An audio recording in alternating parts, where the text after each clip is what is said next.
Film diawali dengan menampilkan seorang pengacara wanita bernama Jennifer. Saat ini dia sedang mempersiapkan diri untuk persidangan atas kasus yang sedang ditanganinya, yang sebentar lagi akan dimulai.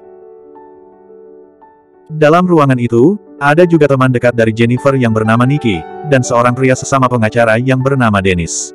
Sebagai teman dekat, Nikki sangat memuji Jennifer dengan argumen-argumen yang sudah disiapkannya, bahkan ia memberikan dukungan kalau Jennifer pasti akan sukses dalam persidangan tersebut, karena ia adalah seorang Hulk wanita. Jennifer segera menuju ruang sidang, namun ia sempat menceritakan, bagaimana awal mula dirinya bisa berubah menjadi Hulk. Semua berawal dari beberapa bulan yang lalu. Saat itu Jennifer sedang berpergian bersama sepupunya, ia adalah Bruce Banner, yang sudah kita ketahui, bahwa ia adalah Hulk, si manusia hijau. Sepanjang perjalanan, mereka pun saling bercerita. Bruce menjelaskan tentang alat ciptaannya, yang mampu mempertahankan dirinya tetap dalam wujud manusia, jika dia bosan menjadi Smart Hulk. Saat mereka asyik ngobrol, tiba-tiba sebuah benda terbang aneh menghadang mereka. Jennifer pun kaget, ia langsung membanting setir mobilnya dan kemudian jatuh terguling hingga masuk ke dalam jurang. Beruntung Jennifer masih bisa selamat. Dengan beberapa luka di tubuhnya, ia kemudian berusaha keluar dari mobil. Jennifer lalu mencoba mengeluarkan Bruce yang masih terperangkap di dalam mobil. Ketika berhasil keluar, darah dari Bruce menetes tepat mengenai luka di tangan Jennifer, yang memicu perubahan dirinya menjadi sosok aneh.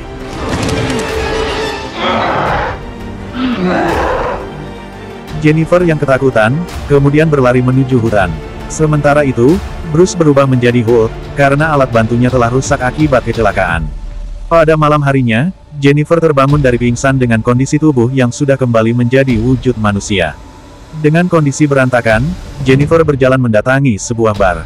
Ia menuju ke dalam toilet, dan beberapa orang di sana terkejut dengan keadaan Jennifer. Mereka mengira kalau Jennifer adalah korban kejahatan.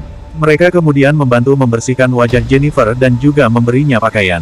Kemudian Jennifer meminjam telepon agar bisa mengabari Bruce. Setelah itu, Jennifer pun menunggu di luar bar. Akan tetapi, beberapa pria mengganggunya.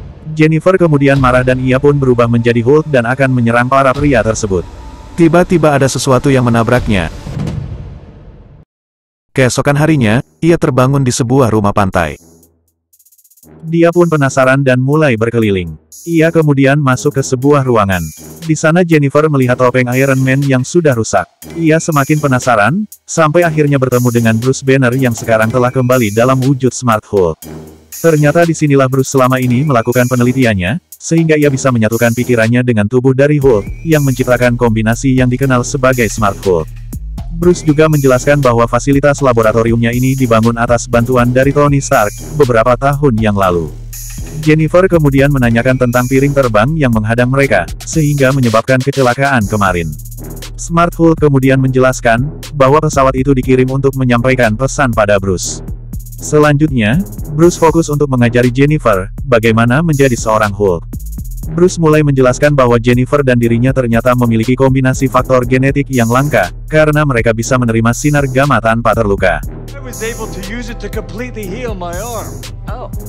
Namun Bruce harus menghancurkan sampel darah mereka, karena dikhawatirkan bisa menciptakan Hulk-Hulk lain seperti mereka. Ternyata Jennifer tidak bisa menerima fakta bahwa dirinya harus menjadi Hulk. Ia ingin agar Bruce bisa mengembalikan dirinya seperti semula, yakni menjadi manusia biasa. Namun Bruce mengatakan bahwa hal itu tidak bisa dilakukan karena menjadi Hulk adalah bersifat permanen. Yang perlu dilakukan saat ini adalah belajar untuk mengontrol emosi, dan menjauh dari keramaian untuk sementara waktu, karena Jennifer masih belum bisa mengendalikan tubuh Hulk-nya agar tidak menyakiti orang di sekitarnya. Bruce kemudian memberikan buku panduan yang sangat tebal, yang berisi mengenai perilaku Hulk. Yang membuat Jennifer lebih frustasi karena ia setidaknya harus beradaptasi dengan tubuhnya paling cepat 15 tahun, untuk bisa mengendalikan kekuatan Hulk, seperti Bruce dulu. Mereka kemudian menuju ruang simulasi, yang berisi alat berbahaya dan bisa memicu emosi dan berubah Jennifer menjadi Hulk. Setelah alat itu dinyalakan, Jennifer kemudian benar-benar berubah menjadi sosok hijau Hulk. Why are you talking to me like I'm a stray horse? Jen? Yeah? Akan tetapi Jennifer masih bisa mengendalikan tubuhnya secara penuh dan bukan menjadi alter ego lain yang liar dan buas seperti Bruce saat pertama kali menjadi Hulk. Melihat hal itu, Bruce sangat heran dan takjub. Karena Jennifer telah berhasil mengendalikan tubuhnya dengan baik, Bruce kemudian mengajak Jennifer untuk masuk ke tahap latihan selanjutnya. Dimulai dengan latihan yoga untuk ketenangan dan pengendalian emosi. Memberikan kejutan untuk melihat apakah Jennifer masih bisa mengendalikan kekuatan Hulk-nya tanpa dikuasai sosok lain. Berlatih melempar batu besar untuk mengetahui seberapa kuat kekuatannya, dan lain-lain. Bruce juga menyarankan Jennifer agar selalu mengenakan pakaian berbahan elastis, karena untuk persiapan jika suatu saat Jennifer harus berubah. Sampai sejauh ini, Jennifer terlihat mampu mengikuti semua yang Bruce ajarkan tanpa melakukan kesalahan sedikitpun. Bruce juga sempat iseng dengan mendorong Jennifer hingga jatuh ke jurang. Keduanya kemudian istirahat dan minum-minum. Mereka tidak khawatir mabuk karena tubuh Hulk dapat menstabilkan efek alkohol dengan sangat cepat, dan membuat keduanya tidak akan mabuk, meski mengkonsumsi alkohol dalam jumlah besar.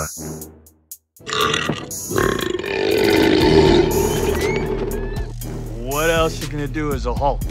Return to my career. Di hari-hari berikutnya, Jennifer dan Bruce kembali melakukan rutinitas yang sama. Di sini Jennifer sudah tidak betah dan ingin pulang kembali ke kehidupan lamanya. Akan tetapi Bruce selalu mencegahnya dan memaksa Jennifer untuk menjadi seorang pahlawan super. Namun Jennifer menolak ide Bruce. Karena merasa tidak sabar, Jennifer kemudian memutuskan untuk pulang. Dia beranggapan bahwa dirinya sudah mampu menjadi Hulk yang baik dan benar dan melampaui Bruce dalam hal pengendalian kekuatan. Jennifer juga tidak ingin terikat dengan instansi superhero yang akan merenggut kehidupan pribadi dan kebebasannya. Karena tetap ngeyel, keduanya pun terlibat dalam pertarungan. Mereka saling serang dan menunjukkan kemampuan masing-masing yang menyebabkan kehancuran di mana-mana. Bruce memamerkan kekuatan tepuk tangannya, dan membuat Jennifer terpental. Akan tetapi Jennifer membalasnya dengan serangan yang sama secara bertubi-tubi. Pertarungan ini berakhir setelah mereka menghancurkan bar yang dibuat bersama Tony Stark.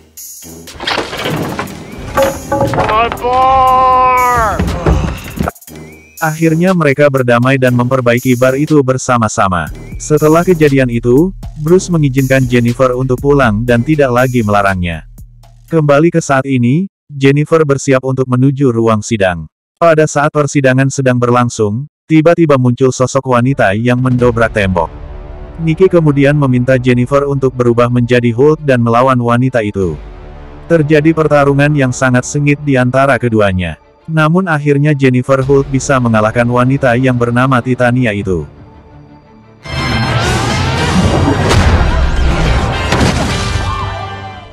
Scene kemudian memperlihatkan Jennifer yang sedang bertemu dengan Bruce.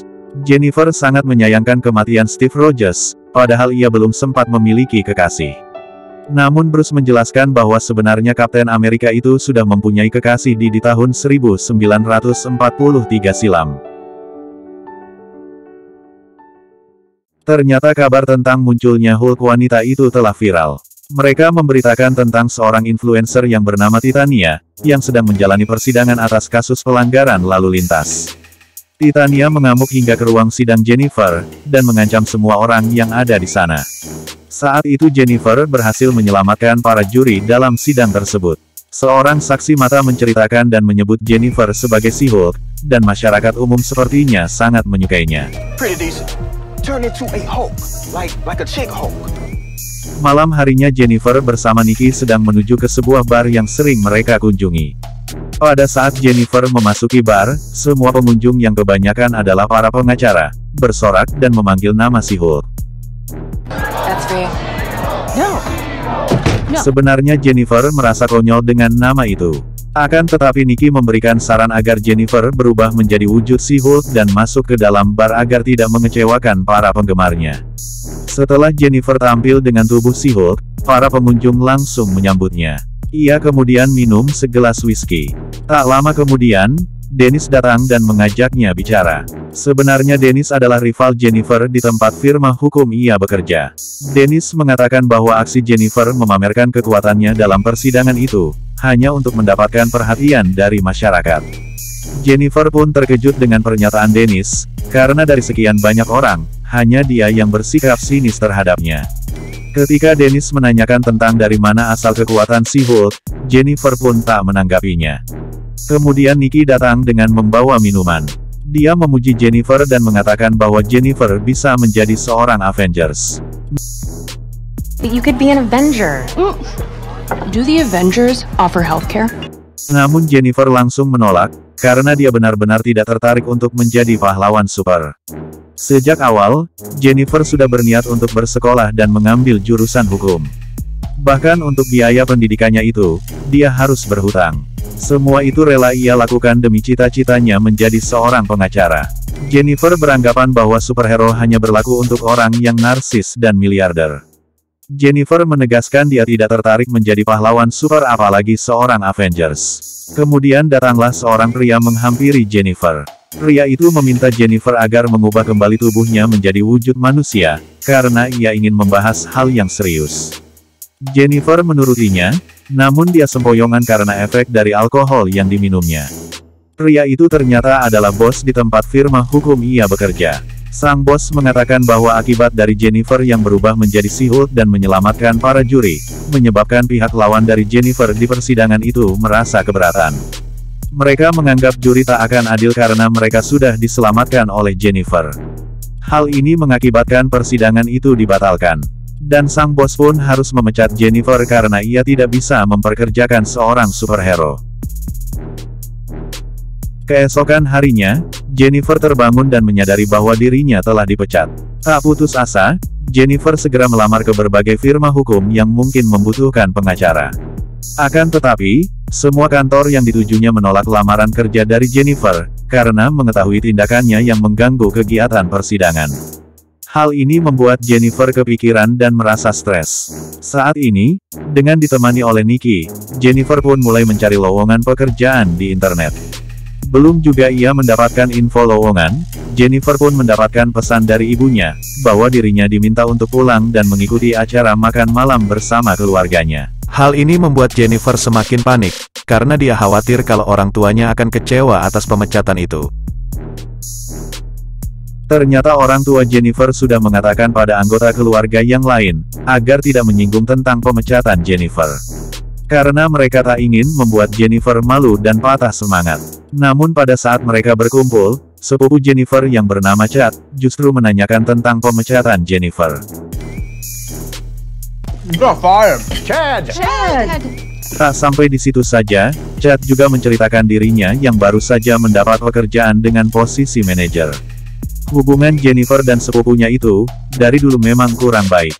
Dalam situasi makan malam itu, Jennifer merasa tidak nyaman. Alih-alih melupakan masalah pemecatan, ibunya justru membahas Jennifer yang menjadi pahlawan super.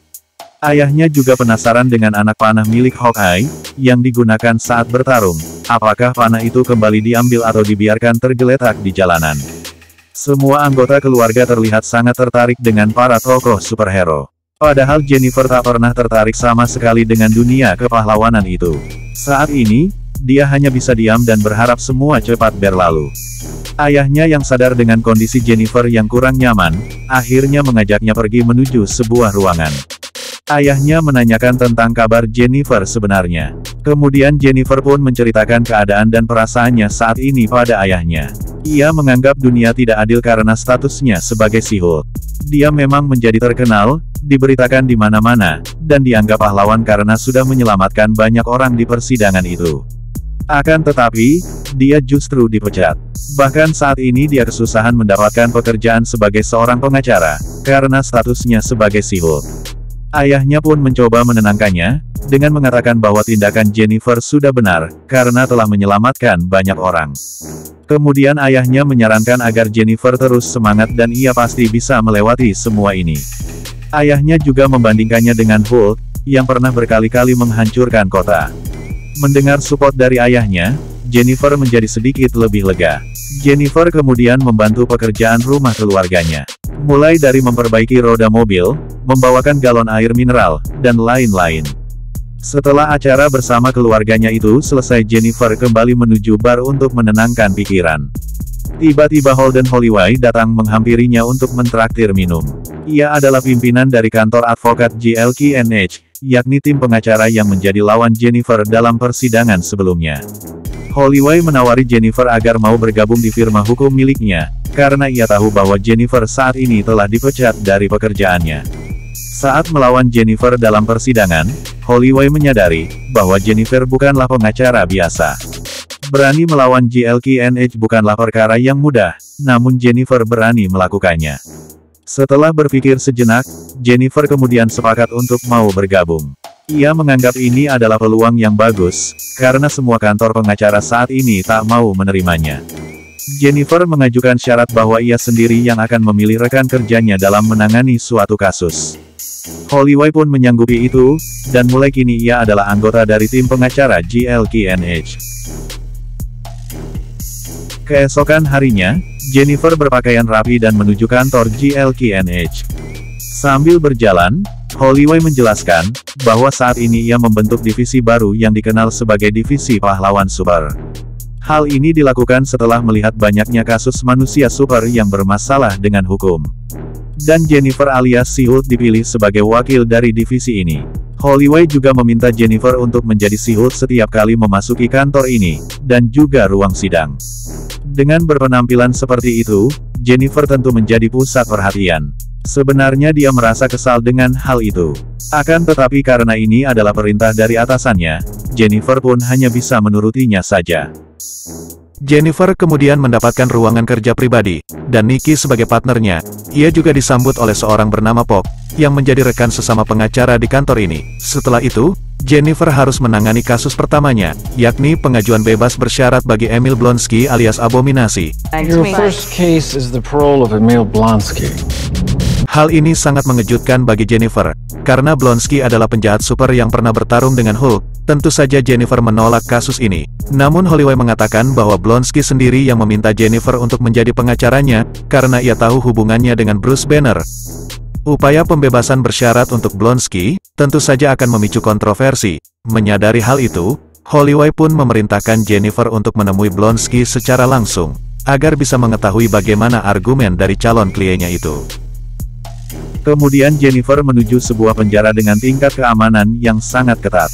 Penjara ini di bawah pengawasan dari DODC, atau Department of Damage Control, yakni penjaranya manusia dengan kekuatan super, dan juga tempat penyimpanan benda-benda asing yang dianggap berbahaya. Saat meminta izin untuk masuk, Jennifer diminta untuk berubah menjadi wujud manusia, karena kekuatan super tidak diperbolehkan di dalam penjara ini. Jennifer kemudian mulai masuk dan mengikuti arahan dari petugas sipir yang mendampinginya.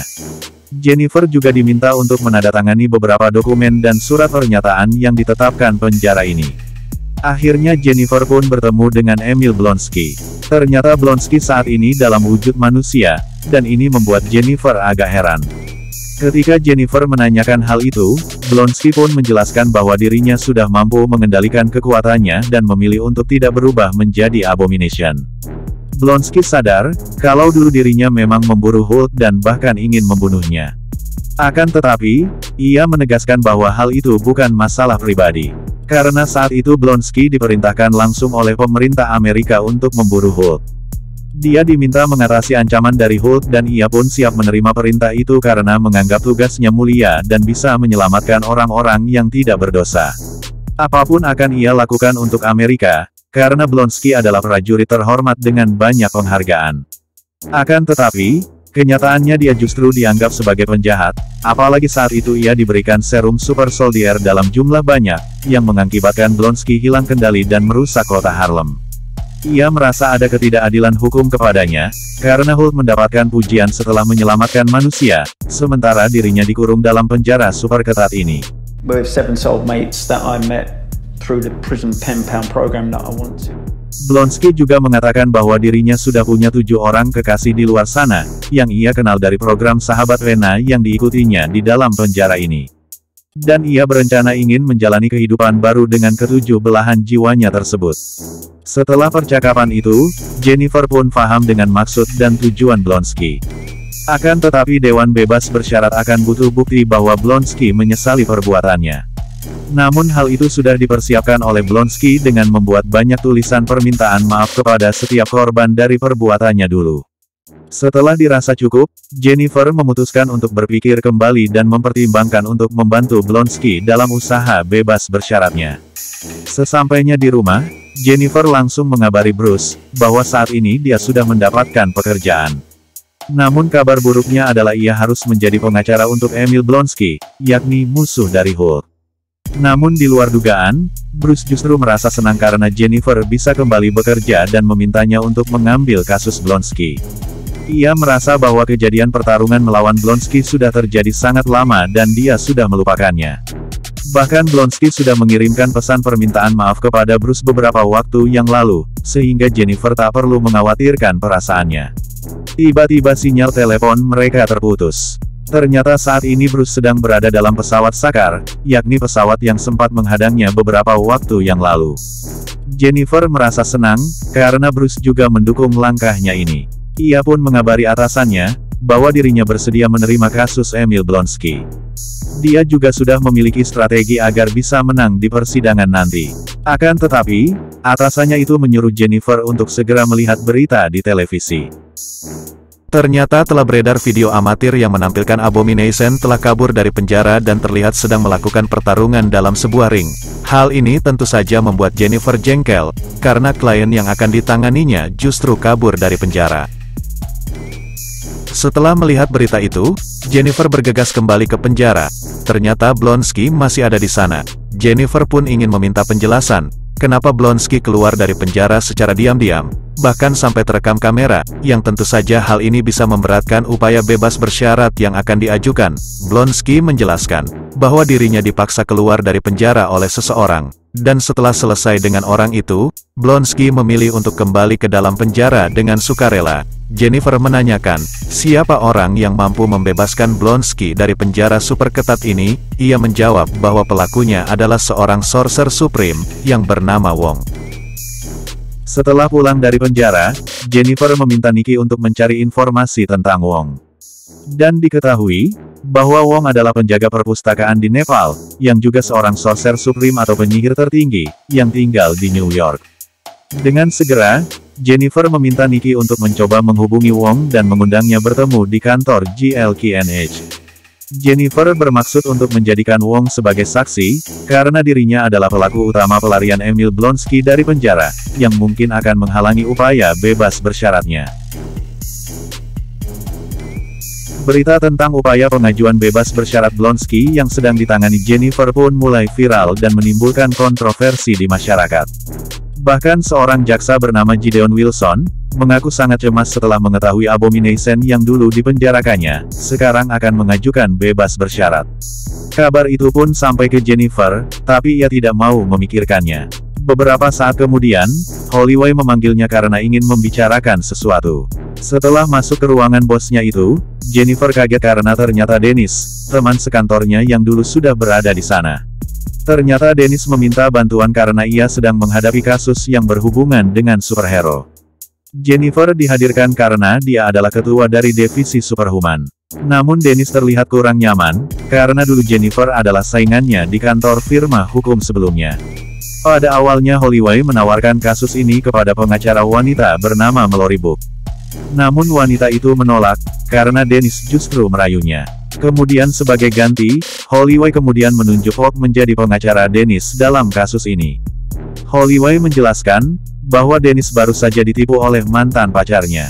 Dennis mengajukan tuntutan agar uangnya bisa kembali.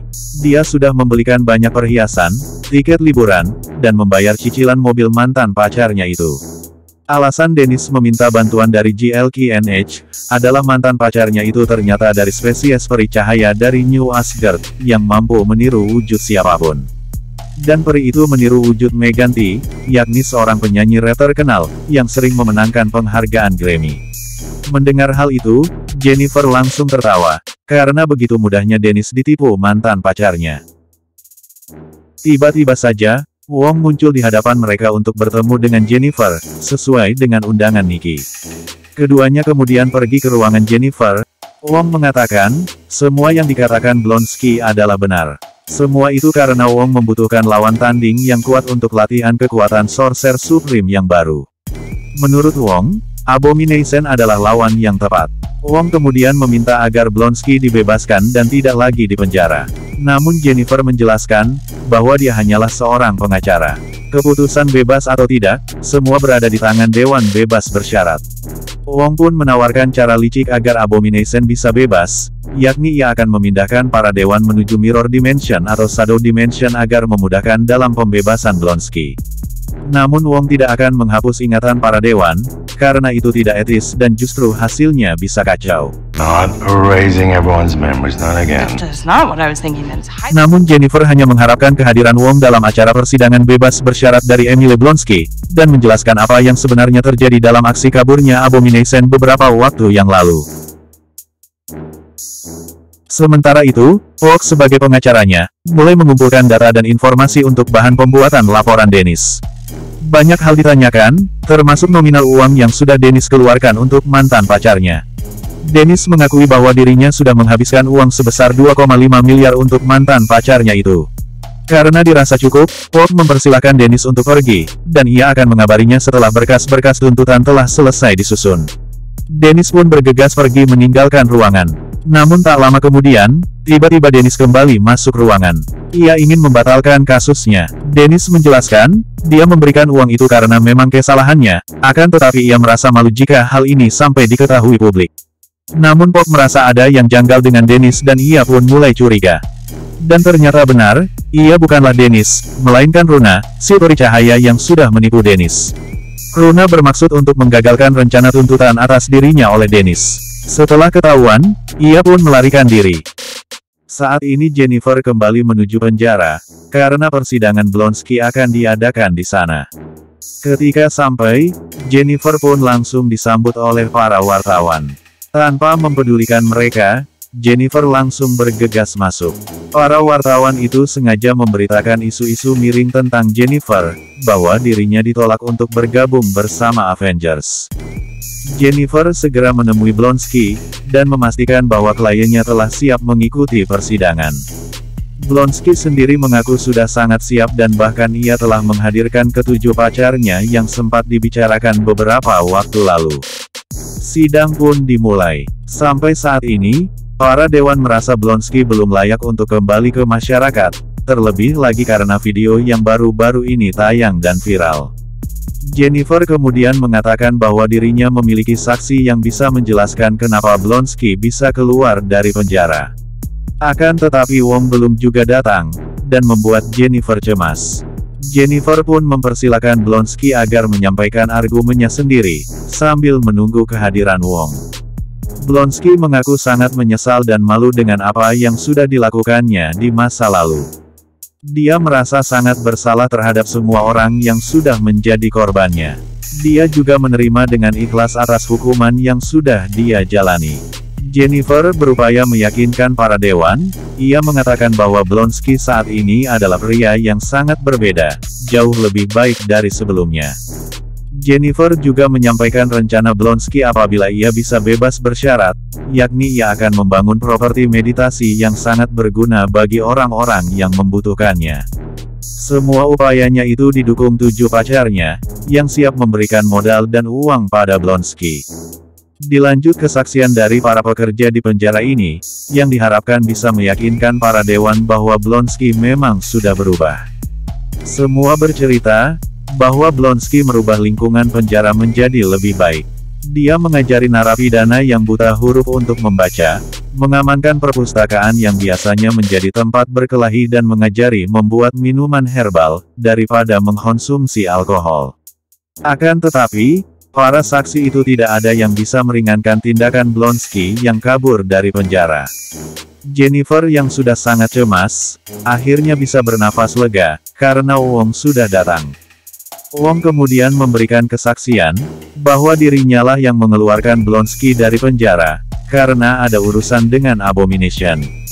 Namun Wong menegaskan bahwa Blonsky tidak mau lepas dari hukuman yang sedang dijalaninya. Pada awalnya, Wong menawarkan lokasi persembunyian yang aman untuk Blonsky. Akan tetapi ia menolak dan memilih kembali menuju penjara ini untuk memenuhi kewajibannya. Terlihat Jennifer sangat senang mendengar kesaksian dari Wong, karena keterangannya berpihak pada Blonsky. Namun, Para dewan masih belum yakin, mereka khawatir kalau Blonsky berubah, ia akan kembali berbuat brutal. Mendengar itu, Blonsky justru sengaja berubah di depan para dewan dan petugas yang ada di sana. Semua orang pun ketakutan, namun ternyata Blonsky sudah dapat mengendalikan dirinya, meski dalam wujud abomination. Jennifer kemudian mengatakan, jika Blonsky berniat kabur, maka dengan gampang akan ia lakukan. Namun Blonsky saat ini sudah berubah, dan ia ingin menjalani kehidupan yang baru. Yakni hidup normal bersama masyarakat yang lain. Di akhir sidang, saat mereka menunggu keputusan para dewan, Wong yang membantu napi melarikan diri, tentu harus bertanggung jawab. Namun ia pergi dengan tergesa-gesa, karena ada urusan yang mendesak. Saat Jennifer keluar dari penjara, ia disambut wartawan yang penasaran dengan hasil sidang.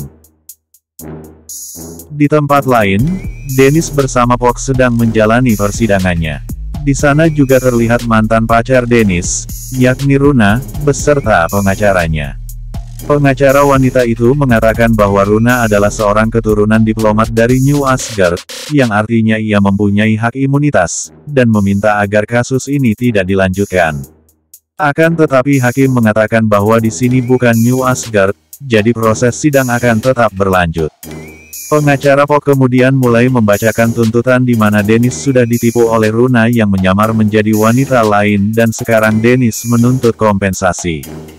Namun, pengacara wanita itu berdalih dengan mengatakan bahwa sebenarnya Dennis sudah tahu bahwa Runa adalah peri berubah wujud dan justru memintanya untuk berubah menjadi mengganti Stallion. Melihat perbedaan pendapat ini, hakim kemudian merasa tertarik dan mereka akan mengadakan sidang lanjutan. Namun tak lama, hakim kembali ke tempat dan memutuskan untuk membatalkan sidang ini. Ternyata itu adalah ulah Runa yang kembali menyamar menjadi hakim dan itu justru semakin menguntungkan bagi Dennis. Malam harinya, seperti biasanya Jennifer menuju ke bar. Dia berbincang dengan Nikki dan berharap kasus abomination segera beres, karena Jennifer sudah muak dengan berita-berita hoaks yang dibuat media. Kemudian Pop datang dan bergabung. Setelah mengetahui Jennifer adalah rival dari Dennis, Pop kemudian mendapatkan ide dan mengajak Jennifer untuk menjadi saksi dalam kasus Dennis. Keesokan harinya, Jennifer pun menjadi saksi dalam kasus Dennis. Sebenarnya Dennis sempat ragu karena hubungan mereka sebagai rival. Dennis khawatir bahwa Jennifer bukannya membantu malah semakin memojokkannya. Jennifer akhirnya disumpah dan akan mengatakan hal yang benar tanpa sedikit pun yang ditutupi saat menjadi saksi. Jennifer mulai memberikan keterangan pada persidangan. Ia mengatakan bahwa dia dan Dennis pernah bekerja di tempat yang sama selama beberapa tahun. Jennifer mengetahui bahwa Dennis adalah seorang pria yang egois, sombong, dan percaya diri. Bahkan ia merasa, kalau dirinya adalah pria tertampan urutan ke-10 di kota New York. Dennis semula merasa keberatan dengan kesaksian itu, namun secara keseluruhan, kesaksian Jennifer ternyata sangat menguntungkannya. Singkat cerita, setelah mendengar kesaksian Jennifer, hakim memutuskan bahwa kasus ini dimenangkan oleh Dennis dan dia berhak mendapatkan kembali uang yang telah diberikan kepada Runa. Selain itu, hakim juga memutus hukuman untuk Runa, yakni penjara selama 60 hari, karena tindakannya yang meniru hakim beberapa waktu lalu. Ternyata, persidangan itu dihadiri oleh mengganti Stallion yang asli, yang membuat Dennis sangat terkejut. Setelah selesai menjadi saksi untuk Dennis, Jennifer pun kembali ke penjara untuk mengikuti pembacaan hasil keputusan sidang terhadap pembebasan Blonsky. Dan sesuai harapan, Blonsky akhirnya dibebaskan, tapi dengan syarat, dirinya tidak boleh berubah menjadi abomination lagi. Dan pelanggaran sekecil apapun akan mengembalikan Blonsky ke penjara. Blonsky sangat senang dan ia berterima kasih atas bantuan Jennifer. Malam harinya, saat perjalanan pulang, Jennifer dihadang sejumlah orang bersenjata aneh. Akan tetapi hal ini bisa diatasi oleh Jennifer dengan mudah. Mereka sepertinya menginginkan sampel darah dari Jennifer, namun mereka tidak berhasil mendapatkannya. Tapi Jennifer penasaran, siapa sebenarnya dalang di balik penyerangan ini.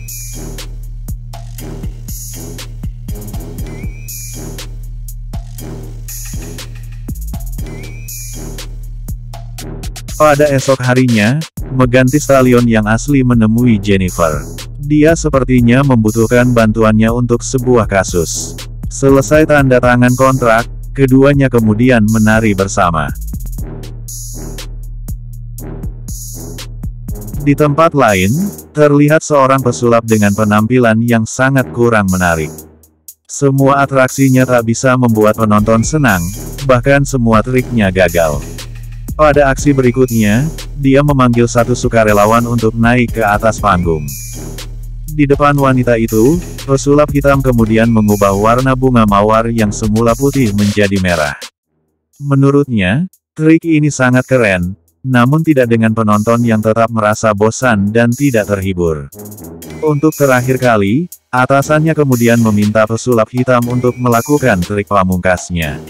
Ternyata pesulap itu memunculkan portal ring di belakang wanita itu, dan penonton bertepuk tangan. Sementara itu di Nepal, Wong yang sedang bersantai dan menonton serial TV, dikejutkan lagi oleh kedatangan wanita sukarelawan tadi, yang diketahui bernama Medicine. Wong sudah tahu bahwa pelakunya adalah pesulap amatiran yang dikenal bernama Donny Blaze. Dia memanfaatkan portal ring dengan tidak bertanggung jawab untuk acara sulapnya.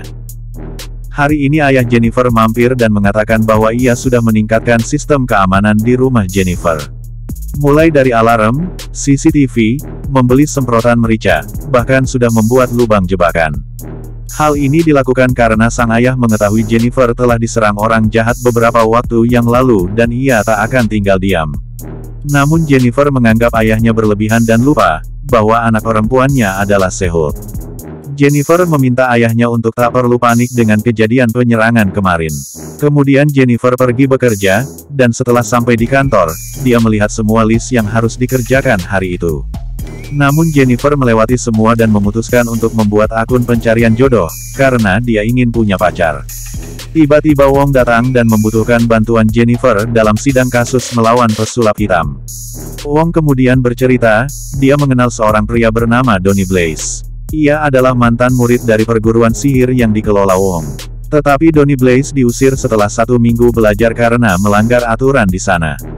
Dengan sedikit kemampuan sihir yang sudah dipelajarinya, ia memanfaatkannya sebagai bahan hiburan sulap yang tentu sangat berbahaya.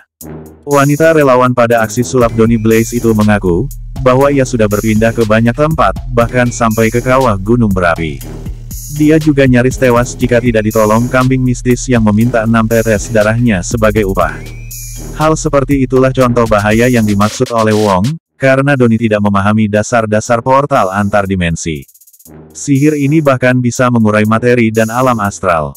Jennifer menjelaskan, masalahnya adalah Donny Blaze hanya melakukan perjanjian dengan perguruan sihir saja tanpa tertulis dan tanpa materai sesuai undang-undang hukum di Amerika. Sehingga kasus ini sedikit sulit karena tidak ada bukti kuat di mana Donny melanggar sumpahnya. Setelah percakapan mereka selesai, Wong kemudian memberikan kartu nama dan segera pergi. Malam harinya, Jennifer dan Nikki pergi ke kafe langganannya. Terlihat seorang pria yang sepertinya tertarik pada Jennifer, tapi menurut Jennifer, pria itu bukan tipenya. Nikki kemudian meminta Jennifer menunjukkan profil akun perjodohannya. Nikki pun tertawa melihat foto Jennifer, karena dia memakai foto yang terlihat formal dan kurang diminati para pria. Nikki kemudian menyuruh Jennifer untuk membuat profil baru sebagai She-Hulk, karena ia yakin hal itu akan lebih menarik daripada menjadi Jennifer biasa. Tapi Jennifer sudah lelah menjadi She-Hulk setiap hari, dan ia pun memutuskan untuk menjadi Jennifer saja. Hari ini, Jennifer dan Wong sengaja menemui Donny Blaze dan bos pertunjukan sulap itu. Jennifer meminta agar mereka menghentikan kegiatan praktik ilmu sihir, karena hal itu bisa berakibat fatal. Akan tetapi Donny Blaze dan atasannya malah menolak. Mereka mengatakan bahwa tidak ada hak cipta atau undang-undang dari siapapun. Jadi mereka berhak memperlihatkan kekuatan itu kepada siapapun seperti di acara pertunjukan sulap. Wong sempat marah pada Donny, namun Jennifer mencegahnya dan memberikan surat somasi kepada dua orang itu. Dan mereka akan segera bertemu dalam persidangan. Kemudian Jennifer mendapatkan notifikasi dari aplikasi biro jodohnya, bahwa ada seorang pria tertarik padanya. Dan pada malam harinya, Jennifer bertemu dengan seorang pria itu. Namun Jennifer sangat kecewa, karena pria itu kurang sopan dan bersikap cuek. Saat Jennifer menceritakan pekerjaannya dan statusnya sebagai She-Hulk, pria itu malah asik bermain HP. Because I have superpowers. Okay. I'm a Hulk. Akhirnya saat tagihan pesanan datang, pria itu malah mengambil kunci mobil dan pergi dari sana. Pada hari berikutnya, Jennifer berada di ruang sidang. Dia mengajukan tuntutan tentang kelalaian yang sengaja dilakukan oleh Donny Blaze. Namun hakim meragukan tuduhan itu karena trik sulap bukan termasuk kelalaian yang disengaja, namun itu adalah sebuah seni. Untuk itu, sang hakim membutuhkan saksi yang harus dihadirkan dalam sidang ini. Dan dengan terpaksa, Wong mendatangkan Medicine yang sedang mabuk. Jennifer kemudian mulai menanyakan beberapa hal kepada Medicine. Dengan kondisi mabuk, ia mulai bercerita, dia menjadi sukarelawan dan dipindahkan menuju dimensi api. Dia bisa selamat setelah meminta bantuan iblis yang ada di sana dengan syarat tidak boleh menceritakannya kepada orang lain. The demon, I think his name is Jake. I know Jake, you do? Yeah. Ketika Medicine ditanya tentang perjalanannya melewati portal waktu, ia menjawab bahwa itu adalah pengalaman yang menyenangkan. Opened a portal that dropped me off at Wonger's house, and that's how we became besties. Hal ini jelas menguntungkan pihak Donny Blaze, karena tak ada orang yang dirugikan dalam pertunjukan hiburan tersebut. At first it was fun, then scary, then fun again. Dan akhirnya hakim membatalkan tuntutan Wong. Donny bahkan mempraktekkan trik sulap sebagai bentuk hiburan dan meyakinkan hakim bahwa pertunjukannya tidak berbahaya. Wong pun tak tinggal diam. Ia mengatakan bahwa tindakan Donny tersebut bisa saja mengancam manusia dan alam semesta, karena kita tidak tahu apa yang akan muncul dari portal yang terbuka tersebut. Lebih lanjut, Wong menjelaskan, bahwa aksi Donny itu juga bisa mengancam kestabilan dimensi yang berakibat hancurnya seluruh kehidupan. Saat Jennifer meminta hakim agar melarang Donny melanjutkan praktik sihirnya, hakim justru memberikan kebebasan kepada Donny untuk memainkan sulap sebagai pekerjaannya. Donny dan tim pengacaranya pun terlihat senang dengan keputusan hakim ini. Setelah persidangan yang melelahkan itu, Jennifer kembali ke rumah dan memeriksa akun biro jodohnya, namun tak satupun pria yang tertarik kepadanya. Jennifer kemudian memikirkan saran yang pernah disampaikan Nikki, bahwa seharusnya profil yang digunakan adalah She-Hulk. Akhirnya ia pun merubah akunnya itu dengan tokoh She-Hulk. Tak lama kemudian, ternyata banyak sekali notif yang masuk, yang artinya, banyak pria yang tertarik kepadanya. Setelah itu, Jennifer mulai menemui pria-pria yang masuk kriterianya. Hey, can somebody take our order? Tapi setelah bertemu dengan beberapa pria itu, Jennifer belum juga menemukan yang cocok untuk dirinya.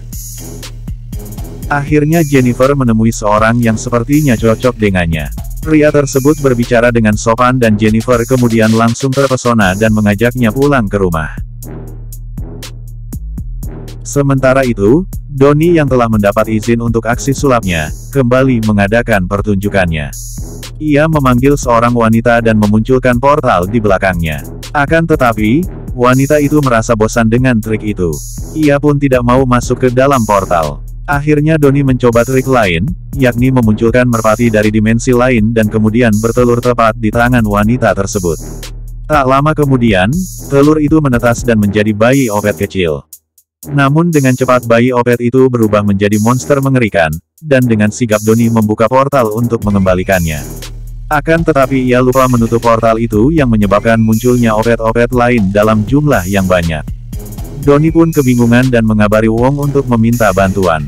Wong mulai menghalau monster-monster itu, dan meminta Donny untuk menghubungi Jennifer. Jennifer yang sedang asik berpacaran, terlihat tidak mau diganggu. Dia pun mematikan telepon saat ada panggilan masuk. Tiba-tiba Wong datang dan meminta Jennifer untuk membantu melawan opet-opet yang berterbangan. Mereka ternyata cukup kuat dan bandel. Akhirnya Wong membuang mereka ke tempat lain. Sebenarnya Jennifer merasa kesal karena acara kencan yang telah ditunggu-tunggu selama ini harus gagal. Namun ia tetap membantu Wong sampai akhirnya selesai membuang semua monster-monster itu. Setelah selesai, Jennifer menemui Donny dan bosnya. Ia mengatakan bahwa mereka harus setuju dengan somasi yang diberikan Wong sebelumnya. Kemudian Jennifer kembali ke rumah dan melanjutkan acara kencannya yang sempat terganggu.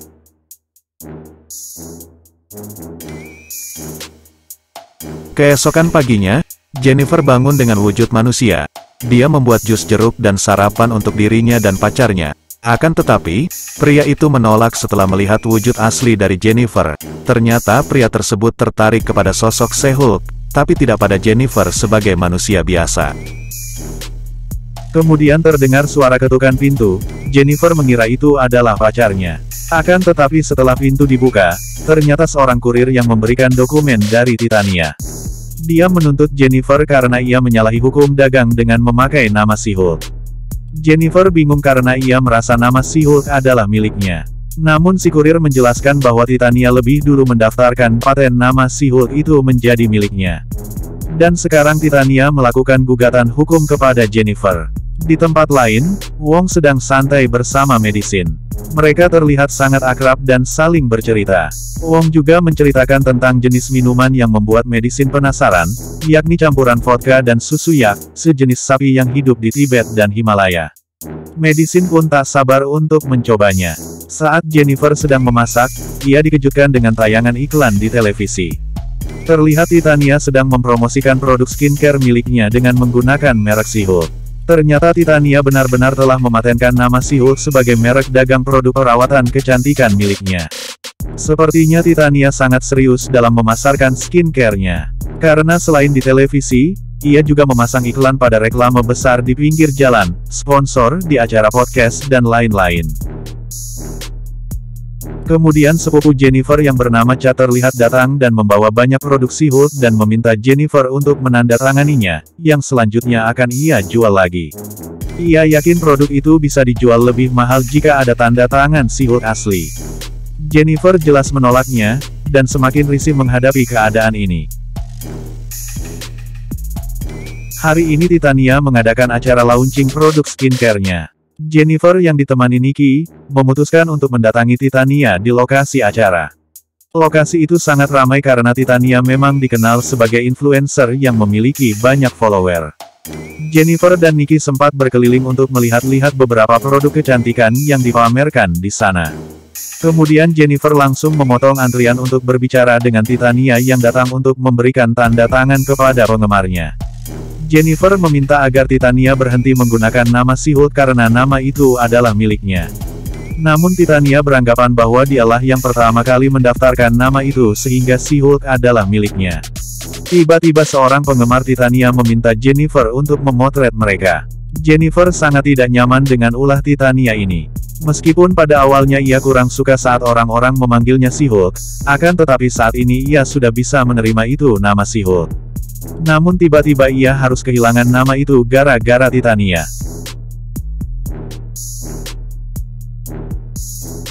Tak lama setelah itu, terlihat Poki yang mendatangi Nikki. Dia meminta agar ditemani untuk membeli sepatu limited edition bernama Iron Man 3. Harga sepatu ini sangat mahal dan ada diskon di mana setiap pembelian satu pasang, gratis satu pasang lagi. Oh tertarik karena yang satu bisa dipakai sehari-hari, sementara yang satunya lagi bisa dijadikan koleksi. Dia juga bercerita, di rumah sudah ada koleksi langka yang didapatkannya dari pria bernama Alonzo, seorang perantara kaya raya yang bisa memberinya barang branded apa saja. Nikki bersedia menemani Pop mencari sneakers. Tapi Nikki ingin meminta bantuan dari pria bernama Alonzo tadi, untuk mendapatkan kostum yang bagus untuk She-Hulk. Mereka pun sepakat dan akhirnya pergi bersama. Setelah itu mereka sampai di sebuah kafe yang menjual minuman boba. Karena di lokasi inilah Alonzo memberikan alamat dari seorang desainer mewah yang bisa membantu Nikki dalam mendapatkan kostum untuk Jennifer. Setelah di dalam, mereka disambut oleh pelayan dengan ramah. Pop mengatakan ingin bertemu dengan Alonzo, pelayan itu menjawab bahwa dirinya tak mengenal dengan yang dicari. Namun ketika Pop mengatakan ada urusan dengan kostum pahlawan super, pelayan kafe itu langsung menunjukkan jalan untuk menemui sang desainer, tapi dengan syarat, mereka harus membeli merchandise Avengers darinya. Dengan terpaksa, akhirnya Nikki pun menuruti permintaan sang pelayan tersebut. Namun, di sana Pop justru tertarik dengan perisai milik Captain America. Akhirnya mereka dibawa bertemu dengan sang desainer, namun karena jadwal yang sangat padat, ia hanya berbicara lewat speaker yang tertempel di sana dan tidak bisa bertemu secara langsung. Pada awalnya sang desainer tidak mau membantu untuk membuat kostum khusus. Akan tetapi setelah Nikki berbohong dengan mengatakan bahwa kostumnya untuk salah satu anggota Avengers, sang desainer pun tertarik dan bersedia bertemu untuk konsultasi selama 5 menit dan asistennya akan mengatur jadwal pertemuan. Mereka pun sangat senang karena sang desainer bersedia untuk membantu membuatkan kostum. Kembali ke kantor GLKNH, Jennifer diminta menghadap atasannya terkait nama She-Hulk yang dipakai Titania untuk nama produknya. Sang bos sangat marah, karena dari awal ia sudah memilih She-Hulk untuk menjadi perwakilan dalam divisi hukum manusia super. Tapi sekarang, nama itu dipakai oleh orang lain. Sang bos kemudian menunjuk Mallory Book untuk menangani kasus ini. Mallory pun segera menyiapkan segala sesuatunya untuk melawan Titania, bahkan ia ingin menuntut balik pada Titania. Sangat profesional, dia ingin membantu Jennifer dan menuntut balik bagaimanapun caranya. Kemudian Nikki datang dan ikut bergabung, dia diminta untuk segera menyiapkan pakaian bagi Jennifer, sehingga penampilannya lebih layak. Karena jika memakai setelan jas seperti itu, penampilannya terlihat seperti pemain football. Nikki pun segera bersiap untuk bertemu dengan desainer yang bisa membuatkan pakaian khusus untuk She-Hulk. Sidang pun dimulai, pengacara Titania mengatakan bahwa pengadilan ini lebih baik segera diselesaikan, karena Titania sudah lebih dulu mendaftarkan nama She-Hulk sebagai merek produknya, dan sidang ini tidak perlu dilanjutkan. Akan tetapi, Mallory dengan tegas memberikan pembelaannya. Ia mengatakan bahwa jauh sebelum Titania memakai nama She-Hulk, semua warga dan para penduduk secara mufakat sudah menamai Jennifer sebagai She-Hulk. Pretty decent. Turn into a Hulk. Like a chick Hulk. Mallory pun memberikan sejumlah bukti video dan artikel yang menyebutkan Jennifer sebagai She-Hulk, dan ia pun menegaskan bahwa Titania lah yang telah mendaftarkan paten yang bukan haknya. Namun pengacara Titania memberikan bantahan. Menurutnya, Jennifer tak tertarik dengan nama She-Hulk, sehingga Titania mematenkannya dan menggunakannya sebagai nama produk yang ia jual. Bukti penolakan Jennifer atas nama She-Hulk pun ditampilkan. Dan persidangan semakin seru, karena Mallory juga memiliki bukti bahwa Jennifer sudah menerima nama She-Hulk yang ditujukan padanya. Tetapi bukti ini ternyata belum cukup kuat dan belum bisa meyakinkan hakim. Untuk itu, Mallory diminta memberikan bukti lain bahwa Jennifer pernah menggunakan nama She-Hulk untuk penggunaan identitasnya. Apabila Mallory tak dapat menyampaikan bukti tersebut, maka sidang ini akan dimenangkan oleh Titania. Hakim pun memutuskan untuk menunda sidang.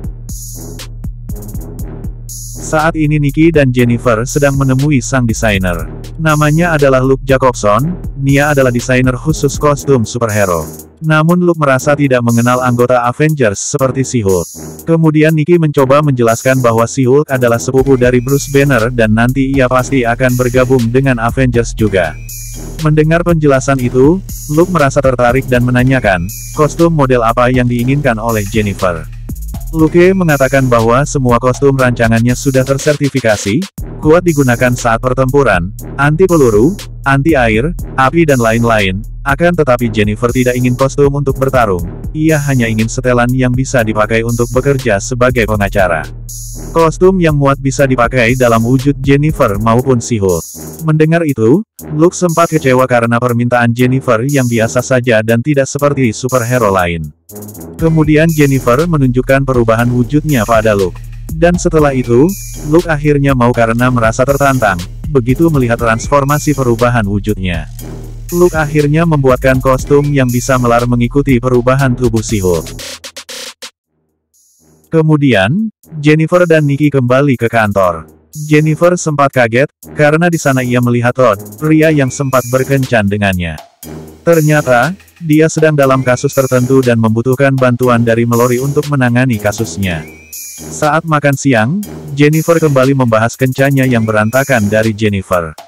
Dan saat itulah Jennifer teringat, bahwa ia sempat membuat profil dengan memakai nama She-Hulk dan ini terjadi jauh sebelum Titania memakai nama itu untuk produk skincare-nya. Jennifer berencana menghadirkan semua teman kencannya itu, dan ia beranggapan dapat dengan mudah akan memenangkan kasus melawan Titania itu. Sidang lanjutan atas kasus hak nama She-Hulk pun digelar. Agendanya adalah pembuktian Jennifer, bahwa ia lebih dahulu menggunakan nama She-Hulk. Pihaknya mulai memperlihatkan profil akun Si-Hulk di aplikasi Biro Jodoh. Profil akun tersebut secara detail menjelaskan semua tentang Si-Hulk, dari sifat, warna tubuh hijau dan lain-lain. Beberapa saksi juga didatangkan dan mereka mengatakan bahwa Jennifer memang memakai nama Si-Hulk saat berkenalan dengan mereka. Pria yang sempat berkencan dengan Si-Hulk juga memberikan keterangan, dan menceritakan saat mereka kencan, ia sempat ditinggal untuk membantu menyingkirkan para monster opet. Pria itu mencintai Si-Hulk, namun ia tidak tertarik dengan Jennifer, karena itu ia tak melanjutkan hubungannya dengan Jennifer. Setelah mendengar semua keterangan para saksi, akhirnya hakim memutuskan bahwa Jennifer menang atas kasus hak paten nama Si-Hulk. Hakim juga memerintahkan Titania untuk menarik semua produk-produk bermerek Si-Hulk yang sudah beredar di pasaran. Jennifer berterima kasih kepada para saksi, terutama pria yang sempat berkencan dengannya. Setelah itu, Jennifer kemudian mengajak Mallory ke kafe dan mentraktirnya sebagai rasa terima kasih atas bantuannya. Mereka saling ngobrol ke sana kemari, dan Mallory pun sempat mengkritik gaya pakaian Jennifer yang ia rasa kurang menarik karena terlalu besar. Mendengar hal itu, Jennifer pun teringat bahwa kostum pesanannya sudah jadi. Luke membuatkan beberapa setelan pakaian yang bisa dipakai Jennifer dan cocok untuk Si-Hulk. Pakaian ini menggunakan bahan pilihan dan elastis. Ini adalah salah satu rancangan terbaik dari Luke Jacobson. Si-Hulk merasa sangat senang ketika mencobanya di ruang ganti. Saat itu, Luke juga terlihat sedang mengemas sebuah helm khusus untuk dikirim. Keesokan harinya, Jennifer mendapatkan kiriman kotak misterius dari seseorang. Ternyata paket itu berisi undangan dari teman perempuannya saat SMA. Wanita itu mengundang Jennifer dan memintanya untuk menjadi pendamping pengantin perempuan dalam acara pernikahannya. Tidak lama, Jennifer kemudian bersiap untuk menghadiri acara pernikahan temannya. Nicky menyarankan agar Jennifer mengenakan kostum superhero buatan Luke Jacobson saja, karena kostum itu adalah yang paling aman untuk Jennifer. Namun Jennifer tersenyum dan ia menunjukkan gaun cantik yang juga dibuat oleh Luke. Gaun ini tampak seperti pakaian pada umumnya, namun sebenarnya ini adalah pakaian khusus yang dirancang untuk Si-Hulk, karena ia dapat menyesuaikan ukuran Jennifer maupun Si-Hulk, dan dengan senang ia menunjukkan semua pakaian hasil rancangan Luke itu pada Nicky. Hari ini adalah saat untuk geladi bersih sebelum acara pernikahan yang sesungguhnya. Jennifer sengaja memilih wujud Si-Hulk, dan ia sangat percaya diri karena banyak orang sudah mengenalnya. Orang-orang yang hadir juga memuji tubuh Jennifer yang sangat sempurna, seksi dan kuat. Tapi tidak dengan Lulu, teman SMA Jennifer yang akan menikah. Ia meminta agar Jennifer kembali ke wujud manusianya saja saat mengikuti acara pernikahannya. Lulu ingin menjadi pusat perhatian, karena ia adalah mempelai pengantin wanitanya, dan kehadiran Si-Hulk akan mengacaukan semua acaranya. Kemudian Lulu menjelaskan bahwa semua pendamping wanita akan memiliki pasangan masing-masing, dan Jennifer tak perlu cemas karena ia sudah menyiapkan pasangan untuk Jennifer. Sementara itu, Mallory Book sedang bersiap untuk kasus dari klien barunya, yaitu seorang pria yang bernama Craig Hollis, atau ia senang dipanggil dengan nama Mr. Immortal, karena ia menganggap dirinya kekal atau abadi. Kedatangannya adalah untuk meminta pertolongan terkait dengan kasus perceraian yang sedang dihadapi. Mr. Immortal menjelaskan bahwa dirinya sudah menikah dengan banyak wanita dan selalu berakhir dengan dirinya yang pura-pura mati untuk berpisah dengan mereka. Mallory pun merasa heran dengan cara pria tersebut untuk meninggalkan istri-istrinya. Kenapa ia harus pura-pura bunuh diri dan bukannya berbicara baik-baik dengan istrinya jika ingin bercerai? Saat mereka sedang berdiskusi, tiba-tiba Mr. Immortal berlari dan loncat dari gedung tersebut dan jatuh ke bawah. Namun ajaibnya, ia masih selamat dan terlihat baik-baik saja. Ini dilakukan untuk membuktikan perkataannya kepada Mallory dan Nicky bahwa dirinya memang tidak bisa mati. Kembali ke Jennifer, Lulu sempat meminta maaf pada Jennifer karena sudah melarangnya untuk berpenampilan sebagai Si-Hulk. Lulu mulai bertanya tentang keseharian Jennifer. Saat Jennifer menceritakan tentang pekerjaannya, Lulu langsung menyela, karena yang dimaksud oleh Lulu adalah apakah Jennifer sudah memiliki pacar. Mendengar pertanyaan itu, Jennifer hanya bisa diam dan terlihat tertekan. Tiba-tiba Titania terlihat datang di acara pernikahan Lulu. Jennifer merasa tidak enak dengan kedatangannya, namun Titania mengaku diajak oleh pacarnya untuk menghadiri acara ini. Lulu pun terlihat antusias dengan kedatangan Titania. Akhirnya Jennifer meninggalkan mereka dan bermaksud menyendiri. Kemudian datanglah seorang pria yang mencoba mendekatinya. Dia memperkenalkan diri sebagai Josh yang merupakan pendamping pengantin pria. Sepertinya mereka saling tertarik dan mulai ngobrol dengan nyaman. Di tengah percakapan itu, tiba-tiba Lulu datang dan mengatakan bahwa setengah staf yang mengurus acara itu memilih pergi dan ia meminta Jennifer untuk membantu membersihkan sampah yang berserakan dan juga mengangkut piring dan gelas kotor yang ada di sana. Dari info yang didapat Jennifer, para staf itu pergi karena perlakuan kurang sopan dari Lulu pada mereka. Dengan terpaksa, akhirnya Jennifer mau melakukannya. Hari pernikahan Lulu tiba. Terlihat Jennifer yang sudah siap menjadi pendamping pengantin wanita. Di sana, Jennifer kembali mendapat perlakuan yang kurang menyenangkan. Dia diminta menyetrika dan merapikan kemeja dari para pendamping pengantin pria. Tidak sampai di situ, Jennifer dipertemukan dengan pendamping pengantin pria yang bernama Jonathan, yang ternyata adalah seekor anjing. Di kantor GKLNH, Mallory dan Nikki sedang mendatangkan semua mantan istri dari Mr. Immortal yang bermasalah dengannya. Mereka mulai menceritakan dan menyampaikan tuntutannya pada Mr. Immortal. Mulai dari Mr. Immortal yang menghilang dengan meninggalkan tagihan kartu kredit senilai $75.000. Ada juga yang sudah menghabiskan $10.000 untuk pemakaman Mr. Immortal yang pura-pura meninggal. Seorang istrinya juga mengatakan bahwa Mr. Immortal tidak mengeluarkan sepeser uang pun untuk biaya kehidupan anaknya. Mallory kemudian bertanya, dari mana mereka tahu bahwa Mr. Immortal tidak bisa mati dan telah menipu mereka. Salah seorang dari mereka mengatakan bahwa dia mendapatkan link sebuah website inteligensia, yang memuat banyak video dari Mr. Immortal dengan menunjukkan kekuatannya. Dalam salah satu video, Mr. Immortal ditabrak 4 mobil berbeda, tapi dia masih bisa selamat karena tubuhnya mempunyai kemampuan menyembuhkan dengan sangat cepat. Dari situlah mereka tahu bahwa Mr. Immortal menggunakan kekuatannya untuk memutus hubungan. Mallory kemudian mengajaknya untuk berdiskusi.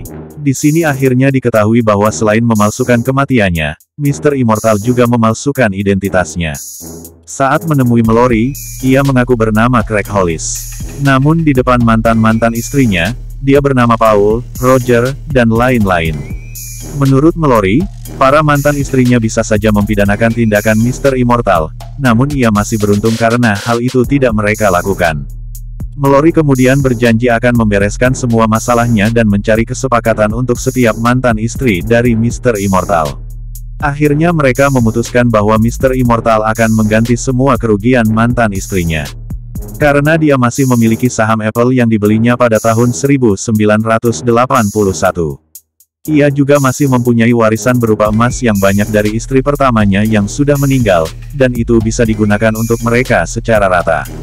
Namun salah seorang mantan istrinya tidak terima, karena ia sudah menikah dengan Mr. Immortal selama 18 tahun, namun mendapatkan ganti rugi yang sama dengan wanita lain yang dinikahi selama 3 tahun. Akhirnya semua merasa tidak terima dan membuat Mr. Immortal menjadi kesal. Berpindah ke Jennifer, ia merasa lelah dengan semua ini dan ingin minum untuk menghilangkan penat.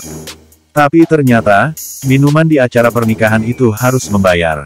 Ia kemudian menikmati musik dengan berjoget untuk melupakan kejadian yang kurang menyenangkan di acara pernikahan tersebut.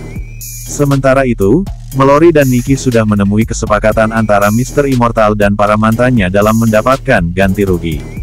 Akhirnya semua tuntutan atas Mr. Immortal bisa diselesaikan dengan lancar. Setelah itu, Nikki mendapatkan pujian dari Mallory atas ide brilian yang dapat menyelesaikan tuntutan para istri. Kembali ke Jennifer, ia merasa merindukan Bruce Banner, karena sudah lama tak berjumpa. Pada saat-saat seperti ini, Jennifer merasa butuh support dari Bruce untuk mengembalikan semangatnya. Jennifer pun hanya bisa mengirim pesan agar Bruce menelepon balik jika menerima pesannya.